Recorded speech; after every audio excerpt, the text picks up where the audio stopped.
दोस्तों सबसे पहले हम बात करने वाले हैं ट्रांसमिशन के बारे में कि मलेरिया कैसे फैलता है, ट्रांसमिट होता है। तो सबसे पहला जो ट्रांसमिट होता है वो है बाइट ऑफ मॉस्किटो के द्वारा। जब किसी पर्सन को कोई फीमेल एनाफिलीज मॉस्किटो बाइट करती है तो उसके द्वारा उस पर्सन में ये एंटर करता है, ट्रांसमिट होता है। और दूसरा है दोस्तों ब्लड ट्रांसफ्यूजन। अगर हम किसी इन्फेक्टेड पर्सन का ब्लड ट्रांसफ्यूज करते हैं किसी पर्सन में तो उसके द्वारा भी ये ट्रांसमिट होता है। ट्रांसमिशन के द्वारा भी ये ब्लड ट्रांसफ्यूजन के द्वारा भी ये ट्रांसमिट होता है। और अगला है दोस्तों वर्टिकल ट्रांसमिशन। वर्टिकल ट्रांसमिशन दोस्तों अगर मदर से फिट बेबी में अगर ट्रांसमिट होता है तो इसे वर्टिकल ट्रांसमिशन बोलते हैं। और कंटामिनेटेड सिरिंज का हम इस्तेमाल करते हैं तो ऐसे भी ये ट्रांसमिट होता है। जैसे कि देखा गया है ड्रग एडिक्ट जो होते हैं आपस में एक ही सिरिंज का इस्तेमाल करते हैं तो इस कंटामिनेटेड सिरिंज के द्वारा भी ये ट्रांसमिट होता है। तो अब हम इसके इंक्यूबेशन पीरियड की बात करेंगे।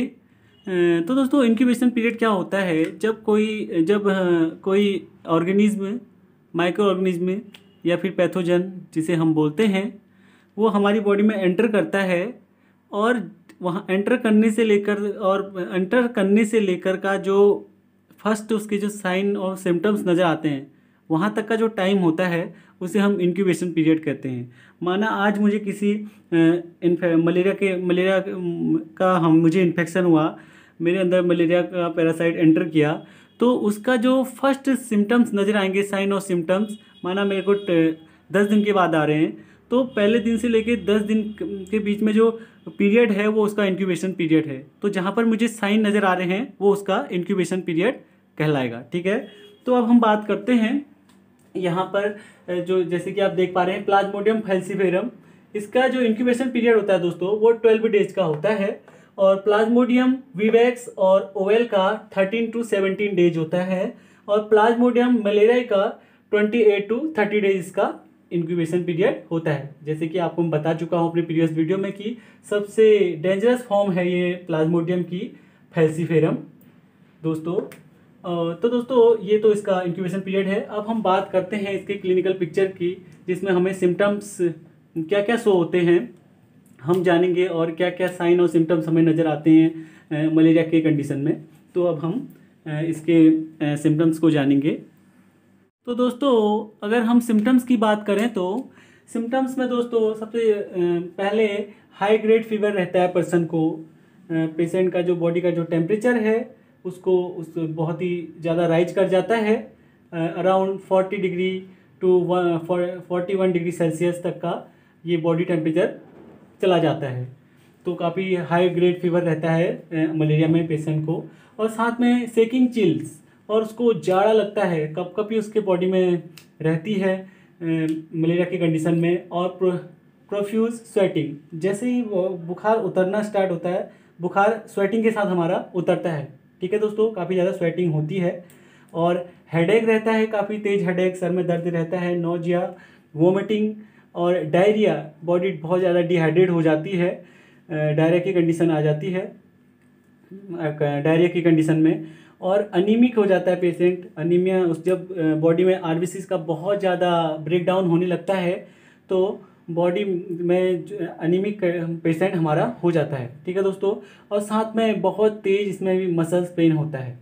ठीक है दोस्तों, इतना आपको क्लियर है। अब मैं इसको अच्छे से आपको समझाता हूँ। इसका जो क्लिनिकल पिक्चर है दोस्तों, कहाँ पर ये सिम्टम्स नज़र आते हैं, मैं आपको एक क्लिनिकल पिक्चर के थ्रू समझाने वाला हूँ। दोस्तों क्लिनिकल पिक्चर की हम बात करें तो इसमें सबसे पहले दोस्तों हमें फेब्राइल प्रोक्सिज्म देखने को मिलता है और फेब्राइल प्रोक्सिज्म की कंडीशन देखने को मिलती है। और उसके बाद फेब्राइल प्रोक्सिज्म के बाद हमें एनीमिया पेशेंट को हो जाता है, एनीमिक हो जाता है पेशेंट। उसके बाद और जो स्प्लीनोमेगेली की कंडीशन आ जाती है जिसमें हमारा स्प्लीन इनलार्ज कर जाता है, जो स्प्लीन का साइज है वो क्या करता है, इनलार्ज हो जाता है, उसका साइज बढ़ जाता है। ठीक है दोस्तों, तो सबसे पहले हम इसमें बात करेंगे फेब्राइल प्रोक्सिज्म पर। ठीक है दोस्तों, तो चलिए सबसे पहले हम बात करते हैं फेब्राइल प्रोक्सिज्म पर।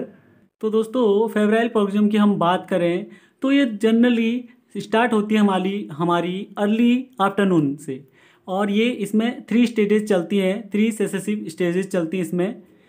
जैसे कि आप देख पा रहे हैं यहाँ पर जो पहली स्टेज है दोस्तों आपको दिख रहा है वो है कोल्ड स्टेज। ये कोल्ड स्टेज दोस्तों, इस कोल्ड स्टेज में होता क्या है, पेशेंट को काफ़ी तेज जाड़ा लगता है, उसकी बॉडी में कपकपी सी छूटती है, शिवरिंग रहती है बॉडी में। और ये जो कोल्ड स्टेज है दोस्तों ये हमारी 15 to 60 मिनट तक का चलती है। ठीक है दोस्तों, 50 to 16 मिनट। ठीक है, उसके बाद कोल्ड स्टेज के बाद दोस्तों जो अगली स्टेज आती है वो हॉट स्टेज आती है। हॉट स्टेज में होता क्या है दोस्तों, जो बॉडी का जो टेम्परेचर है काफ़ी हाई हो जाता है, लगभग 40 to 41 डिग्री सेल्सियस तक हमारा बॉडी का टेम्परेचर चला जाता है दोस्तों। और ये लगभग 2 से 6 घंटा 2 to 6 आवर्स तक का ये हमारी ये स्टेज चलती है। ठीक है दोस्तों, इसमें हमें पेशेंट को फीवर आता है, फीवर रहेगा, हेडेक रहता है और वोमिटिंग रहेगी, और साथ में वोमिटिंग और नोजिया हमारे पेशेंट को इसमें रहता है। ठीक है दोस्तों, ये सारा कब होगा, हॉट स्टेज में। क्या क्या रहता है, फीवर, हेडेक, वोमिटिंग और नोजिया, ये आपको देखने को मिलते हैं हॉट स्टेज में। ठीक है, उसके बाद जो हॉट स्टेज है दोस्तों वो उसका जो एंड होता है वो स्वेटिंग के साथ होता है। जो बॉडी का टेम्परेचर जो हाई राइज किया है हमारा 40 to 41 तक चला जाता है, जो वो धीरे धीरे डिक्रीज करने लगता है और स्वेटिंग के साथ वो एंड होता है किसका, हॉट स्टेज का। स्वेटिंग के बाद दोस्तों हमारी जो अगली स्टेज आती है फिर से कोल्ड स्टेज आती है, उसके बाद फिर से हॉट स्टेज, फिर स्वेटिंग। ये दोस्तों वेरी करता है स्पीसीज टू स्पीसीज। दोस्तों अगर हम इसकी पीरियोडिसिटी की बात करें फेब्राइल प्रोक्जियम की, तो ये स्पीसीज टू स्पीसीज वेरी करता है। जैसे कि आप देख पा रहे हैं प्लाज्मोडियम फैल्सीफेरम के केस में जो इसका पीरियोडिसिटी ऑफ फेब्राइल प्रोक्जियम है वो कितना है, ये वेरिएबल होता है। ये 24 आवर्स का भी हो सकता है या फिर 48 आवर्स का भी हो सकता है। इसको हम क्या बोलते हैं, मैलिग्नेंट टर्शियन फीवर। ठीक है, क्या बोलते हैं हम इसे, मैलिग्नेंट टर्शियन फीवर। किसके केस में, प्लाज्मोडियम फैल्सीफेरम के केस में। और प्लाज्मोडियम विवैक्स और ओवेल के केस में दोस्तों ये 48 आवर्स का होता है, इसकी जो पीरियोडिसिटी होती है, और इसे हम क्या बोलते हैं, टर्शियन फीवर।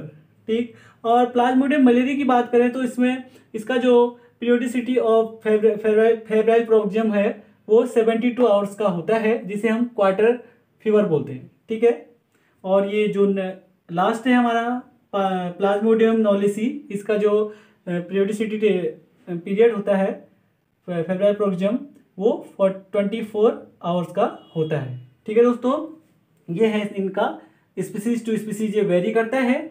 और ये सारा मैंने इस पे दे रखा है कि प्लाज्मोडियम फाल्सीफेरम का क्या होता है, विवैक्स ओवेल का क्या है, मलेरिया और नोलिसी का क्या फेब्राइल प्रोक्जियम होता है। ठीक है दोस्तों, तो दोस्तों आई होप कि इतना आपको समझ में आ गया होगा। अब हम बात करते हैं दोस्तों फेब्राइल प्रोक्जियम के बाद जो अगली स्टेज आती है वो है अनीमिया।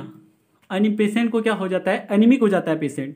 ठीक है, पेशेंट एनीमिक हो जाता है तो उसमें माइक्रोसिटिक, नॉर्मोसिटिक टाइप अनीमिया हमें उसमें पेशेंट में देखने को मिलता है, या फिर हाइपोक्रोमिक और नॉर्मोक्रोमिक अनीमिया हमें पेशेंट में देखने को मिलता है। माइक्रोसिटिक अनीमिया दोस्तों, माइक्रोसिटिक में होता क्या है, जो आरबीसी का जो साइज होता है दोस्तों वो 7 माइक्रोमीटर होता है। ठीक है, कितना, 7 माइक्रोमीटर होता है। तो उसका साइज क्या हो जाता है, रिड्यूस हो जाता है। किसमें, माइक्रोसिटिक की कंडीशन में जो आरबीसी का साइज है वो छोटा हो जाता है नॉर्मल से। ठीक है, और नॉर्मोसिटिक में आरबीसी का साइज नॉर्मल रहता है, लेकिन उसका जो अमाउंट है, आरबीसी का जो अमाउंट है, जो नॉर्मल रेंज होती है वो आरबीसी का जो अमाउंट है वो कम होने लगता है। ठीक है, और हाइपोक्रोमिक का मीन्स होता है जो आरबीसी का जो कलर है वो रिड्यूस होने लगता है। ठीक है, और नॉर्मोक्रोमिक का मतलब होता है जो आरबीसी का कलर है वो नॉर्मल रहता है। ठीक है, तो हमें इस टाइप के एनीमिया हमें देखने को मिलते हैं, normocytic, normochromic, hypochromic, normochromic type हमें एनीमिया देखने को मिलता है पेशेंट में। किसकी कंडीशन में, मलेरिया की कंडीशन में। तो और जब एनीमिक हो जाता है पेशेंट तो उसमें उसको काफ़ी ज़्यादा थकान लगती है, थका थका सा महसूस करता है, उसे हेडेक रहता है और जॉन्डिस की कंडीशन आ जाती है। जॉन्डिस मीन्स दोस्तों जब आरबीसी का बहुत ज़्यादा ब्रेकडाउन होने लगता है तो हमारे बॉडी में बिलिरुबिन का लेवल बढ़ जाता है। तो बिलिरुबिन का लेवल बढ़ जाता है तो उस कंडीशन में क्या हो जाता है, उस कंडीशन को हम जॉन्डिस बोलते हैं। ठीक है, तो इतना आपको समझ में आ गया होगा दोस्तों। अब हम बात करते हैं जो नेक्स्ट स्टेज है दोस्तों, वो है हमारी स्प्लीनोमेगेली। तो दोस्तों स्प्लीनोमेगेली की कंडीशन में होता क्या है, जो स्प्लीन है हमारा दोस्तों उसका इनलार्जमेंट हो जाता है, उसका जो साइज है नॉर्मल से कई ज़्यादा बढ़ जाता है। ठीक है, तो उसका जो साइज है स्प्लीन का वो बढ़ जाता है। ये बढ़ता क्यों है दोस्तों, बढ़ता इसकी वजह से है क्योंकि बहुत ज़्यादा मैसिव प्रोलिफरेशन हो जाता है मैक्रोफेजेज का, जो कि हमारी जो पैरासाइटाइज और नॉन पैरासाइटाइज आरबीसीज को क्या करता है, इनगल्फ करता है, फैगोसाइटोज करता है। तो इसकी वजह से उसका साइज क्या हो जाता है, हमारे स्प्लीन का इनलार्ज कर जाता है।